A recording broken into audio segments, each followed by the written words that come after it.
তো ছাত্রছাত্রীরা, তোমরা ট্যাবের টাকা কবে পাবে? তোমাদের ট্যাবের টাকা কি 2024 থেকে পৌঁছে দেবে? তো মুখ্যমন্ত্রী ট্যাবের টাকা নিয়ে কি বললো? অথবা তোমাদের ট্যাবের টাকা কি বাতিল হয়ে গেছে? তো চলো আজকের লেটেস্ট আপডেটটি দেখে নাও। তো আপডেটটি দেখার আগে তোমরা যদি স্কলারশিপ ও পড়াশোনা বিভিন্ন সরকারি আপডেট সবার আগে পেতে চাও, তাহলে আমার এই ছোট্ট চ্যানেলটা সাবস্ক্রাইব করে পাশে থাকা বেল আইকনে অল অপশনে ক্লিক করে দাও, যাতে সমস্ত রকম নোটিফিকেশন সবার আগে পৌঁছতে পারে। 2023 সালে এই প্রকল্পের টাকা ছাত্রছাত্রীদের অ্যাকাউন্টে পাঠিয়েছিল শিক্ষক দিবসের দিন। 2022 সালে ছাত্রছাত্রীরা এই টাকা পেয়েছিল 14ই নভেম্বর। তবে এই বছর পুজোর আগেও রাজ্য সরকার ছাত্রছাত্রীদের অ্যাকাউন্টে এই স্কিমের টাকা পাঠাবে কিনা সেই নিয়ে এখনো স্পষ্ট জানা যায়নি।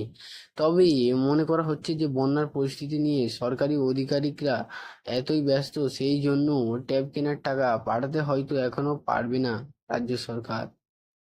অন্যদিকে ট্যাব কেনার পর সেই ট্যাবের বিলটা নিজেদের বিদ্যালয়ে জমা দিতে হয় ছাত্রছাত্রীদের, কিন্তু এখনো বন্যার পরিস্থিতিতে স্বাভাবিক না হওয়া বহু ছাত্রছাত্রী ট্যাব কেনার জন্য অসুবিধায় পড়তে পারেন। তাই হয়তো বন্যা পরিস্থিতি স্বাভাবিক হলে তবেই রাজ্য সরকার এই ট্যাব কেনার জন্য ছাত্রছাত্রীদের ব্যাংকে অ্যাকাউন্টে টাকা দেবে।